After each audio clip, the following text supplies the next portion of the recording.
Assalamualaikum warahmatullahi wabarakatuh. Berjumpa lagi dengan saya Prabowo Pritomo dalam kuliah Rekayasa Perangkat Lunak. Pada pertemuan kali ini kita akan berfokus pada pembahasan tentang pengantar atau pendalam rekayasa perangkat lunak, di mana dalam materi kali ini kita setidaknya akan memahami dan mengerti apa itu rekayasa perangkat lunak dan kenapa kita penting untuk mempelajari rekayasa perangkat lunak. Namun sebelum kita mulai pembelajaran kali ini, marilah kita berdoa bersama-sama, semoga kita senantiasa dijaga kesehatannya, senantiasa dijaga keamanannya, senantiasa dijaga badan dan mental kita dalam menghadapi situasi pandemi yang sedang berjalan kali ini. Dan kita berharap semoga pandemi ini segera berakhir sehingga kita dapat menjalani hidup normal sebagaimana biasanya yang dulu. Oke, kita sambung lagi mata kuliahnya. Di sini saya mengharapkan kalian dengan mata kuliah kali ini kalian akan mengerti dan memahami tentang pentingnya rekayasa perangkat lunak. Indikator yang ingin saya capai dalam pembelajaran kali ini adalah tentang pengertian dan pemahaman tentang definisi dari rekayasa perangkat lunak, ruang lingkupnya, dan materi-materi yang perlu dipahami dalam rekayasa perangkat lunak. Rekayasa perangkat lunak, untuk kita singkat saja dengan RPL, merupakan sebuah ilmu yang dia mempelajari tentang perangkat lunak, di mana perangkat lunak ini sering kita pakai dalam kehidupan sehari-hari. Perangkat lunak ini biasanya sudah tertanam atau diinstalkan jadi satu dengan perangkat-perangkat keras yang bisa kita gunakan, seperti handphone atau mungkin juga seperti mesin ATM, sebagaimana dicontohkan pada gambar di slide ini. Handphone tanpa adanya software atau tanpa adanya perangkat lunak di dalamnya, maka dia hanya menjadi sebuah perangkat keras biasa yang tidak ada fungsinya. Namun dengan adanya software di dalamnya, kita dapat menggunakan handphone sesuai dengan kebutuhan kita sehari-hari, sesuai dengan apa yang kita inginkan melalui handphone tersebut. Mirip dengan mesin ATM, ketika dia tidak ada perangkat lunak di dalamnya, dia tidak dapat digunakan untuk menjalankan fungsinya secara sebenarnya. Di mana fungsi mesin ATM tersebut biasa kita gunakan untuk mengambil uang, transfer, dan sebagainya. Tanpa adanya software, maka mesin ATM tidak dapat menjalankan fungsi-fungsi tersebut. Secara tidak langsung, ini menggambarkan bahwa software atau perangkat lunak sangat diperlukan atau penting dalam kehidupan modern saat ini. Inilah yang menjadi salah satu alasan kenapa kita penting untuk mempelajari RPL atau rekayasa perangkat lunak. Di samping itu, dengan mempelajari RPL, kita akan tahu tentang metode atau teknik tentang pembuatan atau pengembangan perangkat lunak, di mana dengan metode dan teknik tersebut kita akan membuat atau mengembangkan sebuah perangkat lunak secara lebih efisien, lebih efektif, dan juga lebih murah. Di samping itu, dengan konsep-konsep RPL tadi, kita dapat memiliki dasar atau kita dapat mengerti tentang dasar-dasar dari mata kuliah yang lainnya, sehingga ketika nanti kita mempelajari mata kuliah yang lainnya, kita dapat memahami bahwa mata kuliah itu sebenarnya memiliki dasar di RPL. Perangkat lunak sendiri, dalam prosesnya dia digambarkan seperti diagram pada slide ini. Dia memiliki beberapa proses, di mana proses itu saling berkesinambungan atau saling berhubungan antara satu dengan yang lainnya. Dimulai dari proses praproduksi, proses pengembangan, pasca produksi, dan proses engineering yang saling berkesinambungan dan juga saling berhubungan antara satu dengan yang lainnya dalam bentuk siklus. Inilah yang menjadi dasar bagi kita untuk mengatakan bahwa RPL merupakan sesuatu yang penting untuk kita pelajari dalam dunia perangkat lunak atau pengembangan dan pembuatannya. Perangkat lunak sendiri atau secara umum kita sebut dengan software, dia merupakan sebuah kumpulan dari beberapa hal yang diterangkan oleh para pakar berikut. Menurut Pressman, software is instruction computer program that when executed provide desired features, function, and performance. Data structures that enable the program to adequately manipulate information and describe information in both hard copy and virtual form that describe the operation and use of the programs. Secara tersirat di sini, Pressman menjelaskan bahwa software merupakan program komputer yang dia mengeksekusi sesuatu sesuai dengan features, fungsi, dan performa yang diinginkan. Yang dia memanipulasi sesuai dengan data yang terstruktur guna menghasilkan sebuah informasi, baik itu berupa hard copy atau berupa cetak informasinya, atau disajikan dalam bentuk virtual. Sedangkan menurut Sommerfeld menjelaskan bahwa software adalah sebuah program komputer dan juga sebuah dokumen yang terasosiasi atau terkumpulkan. Di mana software sendiri merupakan sesuatu yang diproduksi sesuai dengan permintaan customer atau particular customer, atau sesuai dengan kebutuhan pasar secara umum. Sedangkan menurut Bjorner, software sendiri dipahami sebagai sebuah kode di mana dia basicnya berada di dalam komputer yang dia digunakan untuk membuat sebuah dokumen atau beberapa dokumen. Dalam Wikipedia sendiri, software dijelaskan secara umum sebagai sebuah program komputer di mana dia terdiri dari beberapa prosedur atau function dan dia terdiri dari beberapa dokumen yang di-apply atau dijalankan dalam sebuah sistem komputer. Ini adalah pengertian-pengertian software atau perangkat lunak sesuai dengan para ahli dan sesuai dengan yang tersedia di dalam Wikipedia. Jadi kita sendiri dapat menyimpulkan bahwa software merupakan dia program komputer yang dia menjalankan instruksi-instruksi sesuai dengan perintah, di mana perintah-perintah itu didasarkan pada susunan logika, di mana logika-logika ini diolah oleh sebuah perangkat lunak beserta dengan program-programnya beserta dengan data-data yang mengikutinya. Sehingga dengan pengolahan seperti ini, software dapat menghasilkan sebuah informasi atau dokumen yang diinginkan oleh konsumen atau kita. Gambarannya seperti ini, di mana dia perangkat lunak, dia terdiri dari program komputer di sini yang berisi dengan instruksi, berisi dengan prosedur, di mana dia berisi dengan perintah-perintahnya, dan juga dokumentasi atau data-datanya, di mana semua ini diolah untuk menghasilkan sebuah informasi atau dokumen yang diinginkan oleh konsumen. Jenis-jenis software-nya, jenis-jenis software itu terdapat beberapa jenis, tapi yang paling spesifik dia dijelaskan dalam bentuk dua jenis, yaitu tentang generic software dan juga customized software. Generic software sendiri merupakan perangkat lunak yang secara massal dijual ke publik atau spesifikasinya sama, seperti contohnya Microsoft Office dan jenisnya, di mana dia memiliki spek yang sama antara satu komputer dengan komputer yang lainnya. Sedangkan customized software merupakan sebuah perangkat lunak yang dibuat secara khusus sesuai dengan permintaan konsumen, di mana perangkat lunak ini dibuat secara khusus sesuai dengan apa yang diinginkan, sesuai dengan apa yang dibutuhkan oleh konsumen tersebut. Selain jenis-jenis tentang software tadi, software juga dibagi dalam beberapa bentuk kategori, di mana kategori-kategori ini membagi software dalam bentuk-bentuk sesuai dengan fungsi-fungsi atau sesuai dengan peruntukannya dalam penggunaannya ke depannya. Contoh dari kategori software adalah tentang satu sistem software dia. Sistem software merupakan sebuah perangkat lunak yang dia menggunakan sumber daya dan manajemen proses yang kompleks, di mana dia menggunakan struktur data yang kompleks dalam hubungannya dengan perangkat keras.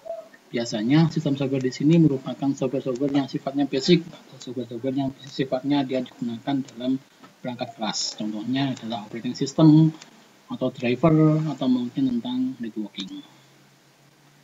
Selanjutnya ada application software. Application software di sini merupakan sebuah perangkat lunak yang dia digunakan atau embedded, diinstalkan dalam sebuah sistem software, di mana application software ini merupakan sesuatu yang sering kita gunakan untuk memproses atau mengambil keputusan sesuai dengan pengolahan data yang kita inginkan. Selanjutnya ada engineering atau scientific software, di mana ini merupakan software yang dibuat khusus sesuai dengan bidang ilmiah yang ingin dipelajari. Biasanya digunakan oleh lembaga-lembaga khusus untuk melakukan pemantauan-pemantauan tertentu, seperti hanya gempa bumi atau mungkin kegiatan vulkanologi di Gunung Merapi. Kemudian ada namanya embedded software. Embedded software di sini merupakan software yang dia disematkan atau ditanamkan pada perangkat keras, di mana embedded software ini dia fungsinya dibatasi sesuai dengan fungsi perangkat keras yang ditanami atau perangkat keras yang digunakan. Contohnya seperti software yang ada di dalam dashboard mobil, di mana software ini dia hanya memiliki fungsi khusus atau tertentu, seperti hanya untuk memutar musik saja, atau mungkin untuk kontrol bahan bakar, atau untuk tampilan dashboard atau sistem pengiriman dalam kendaraan. Selanjutnya ada product line. Product line software di sini dia mirip dengan application, namun dia dibuat secara khusus sesuai dengan bidang keahlian yang diinginkan. Contohnya seperti spreadsheet atau Excel, atau mungkin sistem pengolahan kata, atau mungkin juga tentang software pengendalian inventaris. Selanjutnya ada web application. Dia merupakan sebuah perangkat lunak yang berjalan dalam sebuah jaringan, atau dia membutuhkan jaringan di sini untuk dijalankan, di mana dia biasanya terintegrasi dengan sebuah database dan bisa diakses di manapun. Terakhir ada AI atau Artificial Intelligence, di mana dia merupakan perangkat lunak yang dia menggunakan algoritma untuk memecahkan masalah-masalah tertentu yang tidak bisa dilakukan secara langsung. Dia biasanya membutuhkan sebuah komputasi tingkat tinggi, sebuah analisa, di mana aplikasi ini akan mengolah data, mengolah sebuah permasalahan menggunakan algoritma-algoritma sehingga ditemukan sebuah solusi yang sifatnya kompleks. Contohnya seperti halnya sistem pakar, atau seperti halnya robotika, pengenalan suara, jaringan saraf tiruan, dan lain sebagainya. Ini merupakan kategori-kategori software yang selama ini banyak kita temui dalam kehidupan sehari-hari. Contohnya sebagaimana berikut. Di sini ada contoh tentang sistem software. Di sini ada Windows, ada Linux, ada Apple, dan sebagainya. Dia merupakan contoh dari sistem software. Dia berbasis pada operating system. Kemudian ada embedded software. Embedded software contohnya di sini, dia merupakan software yang ditanamkan pada sebuah kendaraan. Terus ada mobile application di sini merupakan sebuah turunan dari web application di mana dia bisa diakses dalam sebuah jaringan atau internet dimanapun kita berada. Terus ada contohnya di sini adalah scientific software yang digunakan untuk pemantauan gempa bumi di sini, serta di sebelahnya ada application software di mana aplikasi-aplikasi yang sering kita install atau kita tanamkan dalam operating system. Ini semua merupakan salah satu contoh dari kategori software di mana kita sering bersinggungan, kita sering menggunakannya dalam kehidupan sehari-hari. Kemudian, apabila kita sudah paham tadi tentang apa itu software, kita sudah paham tentang jenis-jenis software, kita sudah paham tentang kategori-kategori software, kita setidaknya harus paham juga software yang dikatakan bagus itu yang bagaimana. Software yang dikatakan baik itu yang bagaimana. Menurut ahlinya, menurut Summerville, good software adalah should deliver the required functionality and performs to the user and should be maintainable, dependable, and usable. Secara garis besar, software yang baik merupakan software yang dapat memenuhi fungsi sesuai dengan yang diharapkan, memiliki kinerja sesuai dengan yang diinginkan, serta dapat diperbaiki, dapat diandalkan, dan dapat dipergunakan. Indikator inilah yang menjadi dasar dari ungkapan good software atau good perangkat lunak. Setelah kita pahami tadi software dan juga kita paham tentang apa itu software, selanjutnya kita pahami tentang software engineering atau rekayasa perangkat. Software engineering sendiri, menurut beberapa ahli yang dalam pengertian di dalam slide ini, dia dijelaskan dalam beberapa bentuk konsep.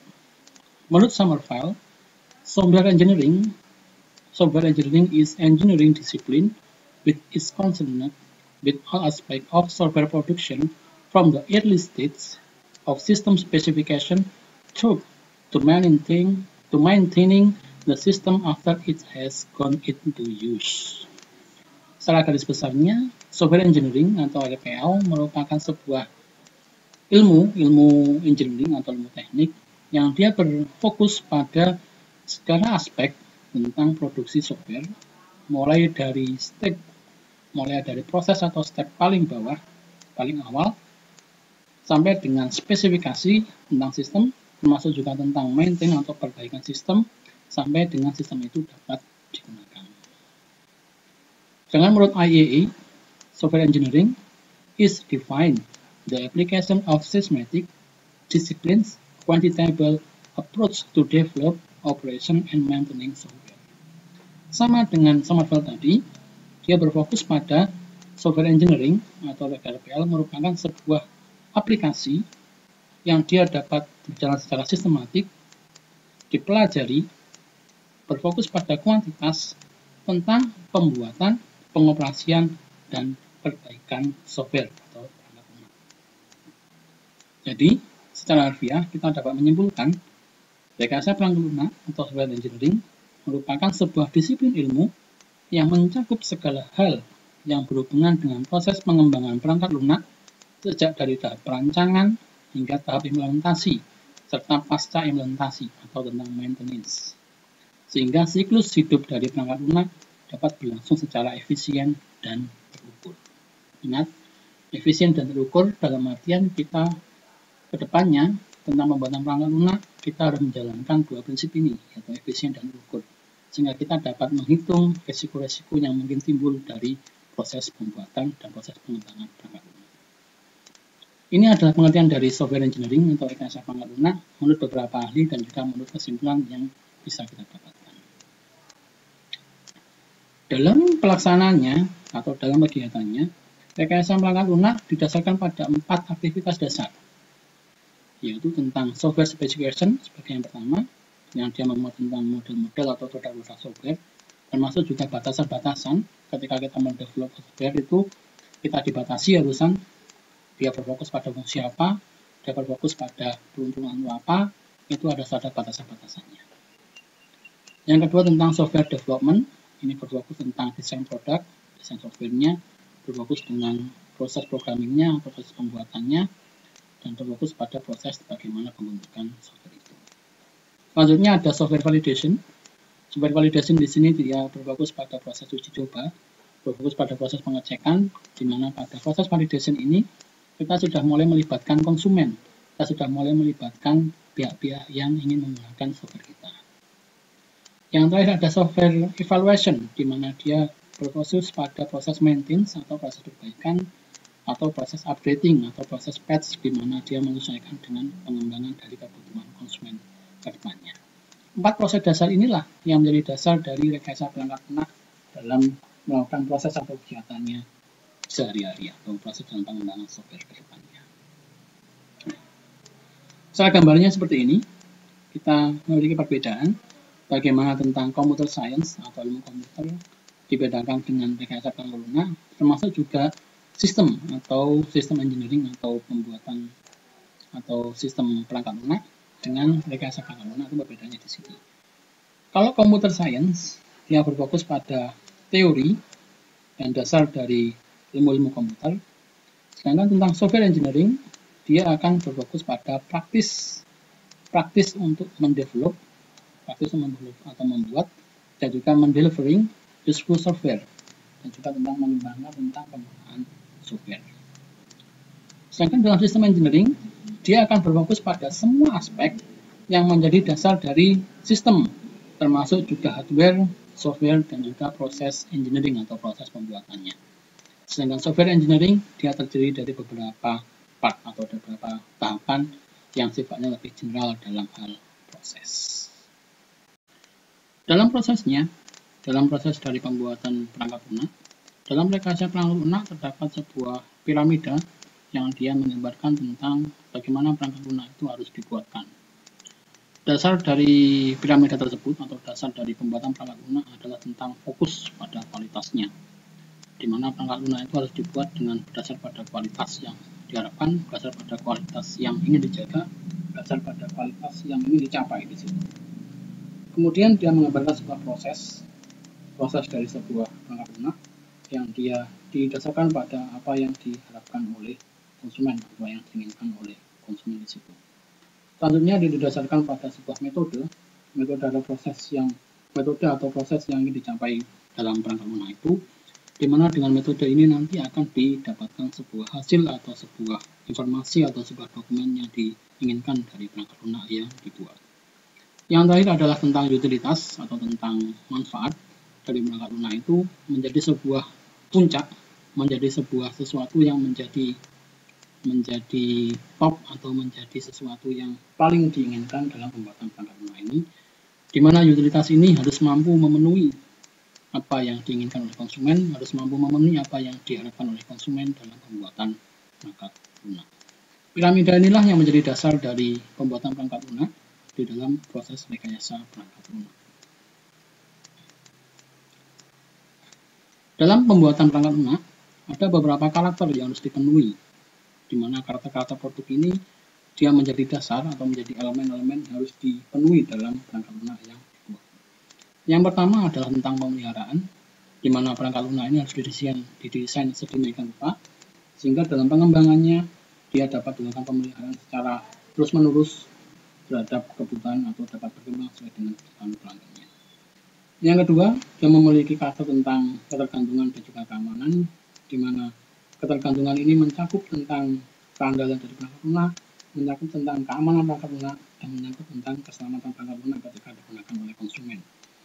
Di mana perangkat lunak ini diharapkan dia tidak menyebabkan kerusakan fisik pada perangkat yang dimiliki oleh konsumen dan juga tidak menyebabkan kerusakan ekonomi apabila terjadi kegagalan sistem yang dilakukan oleh konsumen ketika menggunakannya.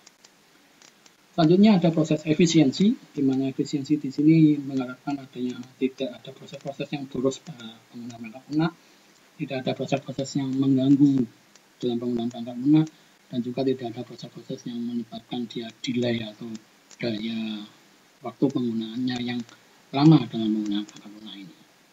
Yang terakhir adalah kemampuan dari perangkat lunak ini untuk diterima ketika dia digunakan, dia harus mampu diterima atau compatible dengan sistem-sistem yang lain yang mungkin sudah diinstal atau sudah digunakan oleh konsumen seperti itu. Karakter-karakter inilah yang minimal nanti harus dipenuhi ketika proses produksi, proses pengembangan sebuah perangkat lunak.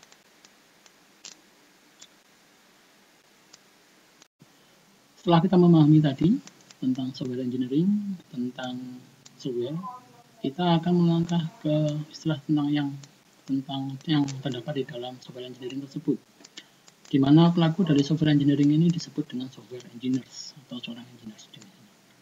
Di mana pengertian dari software engineer di sini menurut beberapa ahli adalah sebagaimana yang terdapat dalam slide ini. Menurut Conger, software engineer merupakan sebuah profesi yang dia skilled atau dia memiliki keahlian, di mana dia akan dapat memberikan sebuah perbedaan dalam proses bisnis yang menghasilkan sebuah keuntungan atau profitability. Sedangkan menurut Lapley, software engineer sendiri merupakan sebuah profesi tentang software engineering atau rekayasa perangkat lunak, di mana dia secara tidak langsung akan menguasai proses-proses seperti confining, komunikasi, communicating, spesifikasi sebuah perangkat, desain perangkat, building perangkat, membuat perangkat, mentes perangkat, testing, dan juga memaintain software system atau memperbaiki sebuah software. Jadi sangat kompleks sekali ya, di mana dia dalam satu orang itu harus menguasai beberapa teknik atau beberapa kemampuan atau keahlian seperti ini. Sedangkan menurut Summerville sendiri, dia mengharapkan seorang software engineer itu tidak hanya berputar pada sebuah kemampuan teknis yang dia hanya bisa untuk melakukan debug, atau dia hanya bisa melakukan sebuah coding di situ menjadi seorang coders, atau dia hanya bisa melakukan instalisasi dalam perangkat tersebut. Tapi menurut Summerville sendiri, seorang software engineer di sini dia diharapkan merupakan seseorang yang mampu melakukan proses analisa, melakukan proses pemahaman atau memecahkan masalah dari sebuah permasalahan yang dibawa oleh konsumen, hingga dia melakukan proses pemeliharaan dari perangkat lunak yang merupakan solusi dari permasalahan yang dibawa konsumen tadi secara tepat dan juga terarah.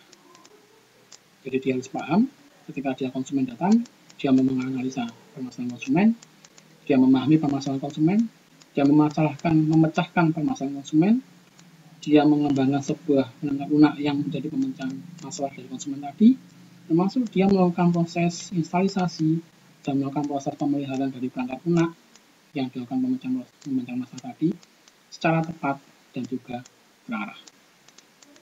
Dari pengertian yang disampaikan oleh para ahli ini, secara tidak langsung kita dapat menyimpulkan bahwa seorang software engineer merupakan sebuah profesi yang dia setidaknya mampu mengembangkan perangkat lunak dari semua siklus yang harus dilalui sehingga dapat membuat atau menghasilkan perangkat lunak yang secara tidak langsung memberikan keuntungan secara bisnis dan juga memiliki proses yang efisien. Jadi software engineer merupakan seorang yang kompleks di sini, seorang yang memiliki keahlian yang komplit, di mana dia harus memahami semua siklus hidup dari perangkat lunak, sehingga dia dapat menghasilkan sebuah perangkat lunak yang secara tidak langsung akan menguntungkan dalam proses bisnis dan juga efisien dalam proses pembuatan atau pengembangannya. Software engineering sendiri, di mana dia memiliki sebuah kode etik yang harus dipatuhi dan juga ditaati, di mana ini sudah ditetapkan oleh IEEE atau institusi yang mengatur tentang dunia perkomputeran di dunia. Yang pertama, seorang software engineering harus dia memiliki pribadi yang confidentiality, di mana dia mampu merasa menjaga kerahasiaan, baik kerahasiaan tentang dirinya sendiri atau mungkin kerahasiaan tentang klien yang sedang dia layani. termasuk juga kerahasiaan tentang perjanjian-perjanjian yang mungkin dibuat antara dia dengan kliennya, termasuk juga perjanjian mana ditandatangani, mana yang harus dilaporkan dalam bentuk hukum dan sebagainya. Yang kedua, dia harus menjadi seorang pribadi yang kompeten, di mana dalam pribadi ini dia hanya berkata sesuai dengan atau hanya melakukan tindakan sesuai dengan kemampuan atau sesuai dengan keilmuan yang dimilikinya. Yang ketiga, intellectual property right, di mana dia harus menjadi pribadi yang mampu menghormati, mampu menjaga tentang copyright atau hak cipta yang diatur pada perundang-undangan yang ada. Yang terakhir adalah dia harus peka terhadap isu-isu perkembangan teknologi yang sedang berkembang saat ini. Inilah kode etik atau inilah etika yang sewajarnya atau seharusnya dijaga oleh seorang software engineering, di mana dia dalam melakukan pekerjaannya, di mana dia dalam melakukan kegiatannya sehari-hari, dia menjaga tentang 4 hal ini, di mana dia menjaga kerahasiaan, dia memiliki kompetensi, dia menjaga tentang proses-proses hak cipta atau proses-proses yang tidak melanggar hukum, termasuk juga dia peka terhadap perkembangan teknologi yang ada. Dalam perkembangannya, RPL atau software engineering dia memiliki beberapa domain atau beberapa ruang lingkup yang diatur, di mana ruang lingkup ini dia akan memetakan proses pekerjaan dalam rekayasa perangkat lunak. Yang pertama adalah tentang domain engineering, di mana di sini dia akan memunculkan permasalahan ketika perangkat lunak itu baru dibuat. Yang kedua, tentang domain adalah requirement engineering, di mana dalam proses ini dia akan dilakukan proses pemecahan masalah, termasuk juga proses penganalisan kebutuhan-kebutuhan yang perlu diperlukan dalam proses pembuatan software ke depannya. Yang ketiga ada ruang lingkup tentang software design, di mana di sini kita harus memahami dan mengimplementasikan dari proses perancangan perangkat lunak, termasuk dengan proses-proses di mana kita harus memahami bagaimana seorang manusia atau seorang konsumen itu berinteraksi dengan komputer, termasuk juga nanti kita membayangkan bagaimana konsumen itu berinteraksi dengan perangkat lunak yang kita buat. Yang keempat adalah proses development, di mana dalam proses ini nanti kita akan berkaitan dengan algoritma, berkaitan dengan bahasa pemrograman, berkaitan dengan teknik-teknik dan sebagainya dalam proses pembuatan atau pengembangan perangkat lunak. Kemudian ada proses operation. Proses operation di sini meliputi proses-proses seperti testing, meliputi proses-proses tentang bagaimana implementasi, bagaimana tentang pelatihan, bagaimana tentang perbaikan pasar produk dan sebagainya. Ini berlaku dalam proses operation di sini. Yang terakhir adalah tentang maintenance, di mana maintenance ini merupakan sebuah tahapan akhir yang tidak bisa disepelekan, di mana dalam proses maintenance ini kita melakukan pemeliharaan, kita melakukan perbaikan dari mungkin kesalahan-kesalahan yang ditimbulkan oleh perangkat lunak kita. Termasuk juga kita kedepannya juga dalam suatu waktu perlu melakukan upgrading atau melakukan sebuah patch di dalam perangkat lunak kita, sehingga kita dapat lebih menjangkau lagi apa-apa yang dibutuhkan oleh konsumen atau pengembangan-pengembangan diinginkan oleh konsumen. Termasuk juga kedepannya dalam proses maintenance ini kita akan menangkap revisi-revisi atau mungkin koreksi-koreksi yang dilakukan oleh konsumen kita. Karena ruang lingkup inilah yang biasanya menjadi step by step dalam proses pengembangan perangkat lunak, yang nanti akan kita bahas lebih lanjut lagi dalam pertemuan selanjutnya tentang siklus hidup perangkat lunak atau SDLC.